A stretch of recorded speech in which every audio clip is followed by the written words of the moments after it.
PRI, Public Radio International.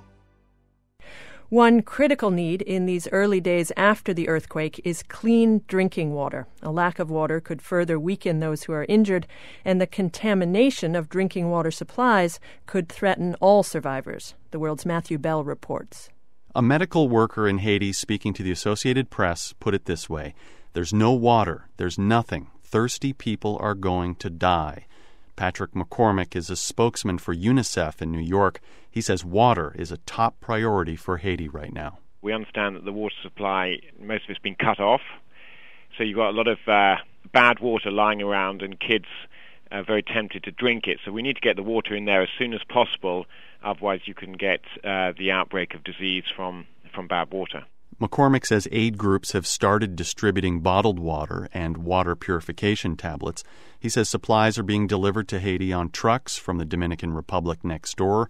More is on the way by boat and by aircraft. It's coming from all over the place. We've got supplies coming from our supply division in Copenhagen. We've got a plane coming from Dubai. I'm sure there are lots of planes coming from the US, from Miami, from all over. People who've been injured are particularly vulnerable to dehydration. That means medical facilities are in desperate need of clean water right now. Muger Dumitreki is a water and sanitation expert with the aid group Mercy Corps. He's in Switzerland trying to figure out what he'll be up against when he arrives in Haiti this weekend. The timeline is, first we deal with the quantity. We have to make sure that they have enough. And then we deal with the quality. It's like a high priority, but nonetheless a lesser priority than the amount of water available, readily available immediately. Dumitreki says what's needed after a disaster like this is about 4 gallons of water per person per day. He says hospitals need more than twice that much, not just for patients, but for things like providing clean bedding. Aid groups aren't just sending water to Haiti, but also water purification equipment. Dumitreki says he and his team will be setting up mobile purification units. These can quickly convert contaminated water into clean, drinkable water that people can carry home in plastic jugs.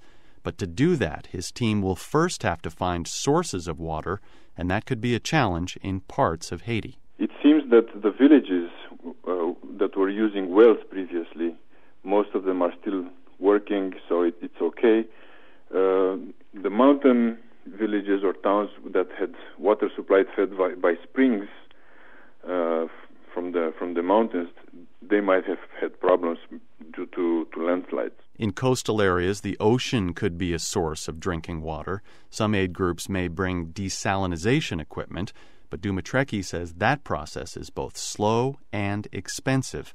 In many parts of Haiti, problems with clean water existed long before the earthquake, and Dumitreki says in a way that could be an advantage because many Haitians already know about the dangers of contaminated water.